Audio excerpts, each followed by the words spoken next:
We can move to the asymptote. So in the case of the expression with the Cartesian coordinate, it's quite easy to discover the asymptote, because in this case we just only consider the x and the y is much larger than the 1. Then we ignore this right hand side. It's going to be 0.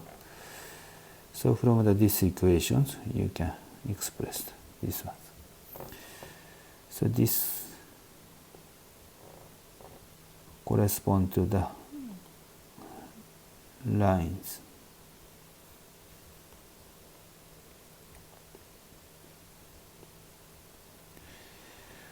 This is y sub a is a positive. Positive e square minus 1 x sub a. This is y sub a is negative e square minus 1 x sub a. Then hyperbolic orbit.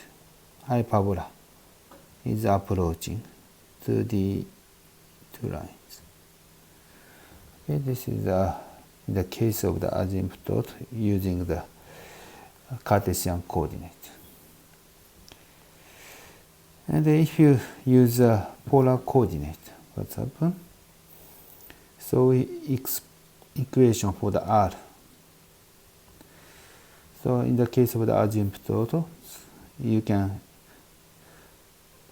consider the r is going to be go to the infinities. For the r to approach the infinities, you should approach the denominator is approaching to 0. So from these equations, asymptote can be expressed cosine f sub a is plus minus 1 over e.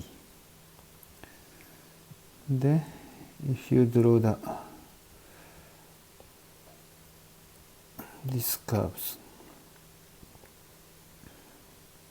this x coordinate, y coordinate, this is minus c, and this is the focus.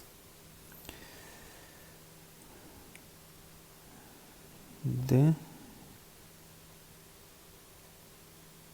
this is the line asymptote in the case of the Cartesian coordinate. The line is expressed hyperbola. You draw this way.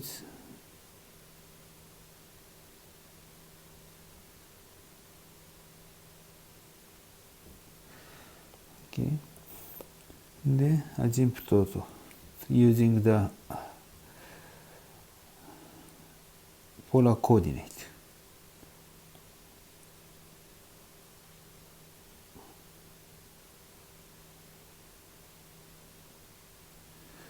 So this is a case of the cosine f sub a equal 1 over e.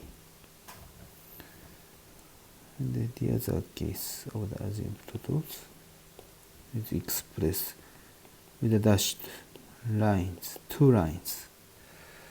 These two lines express cosine f sub a equal minus 1 over e. Okay, so this is the end of this session.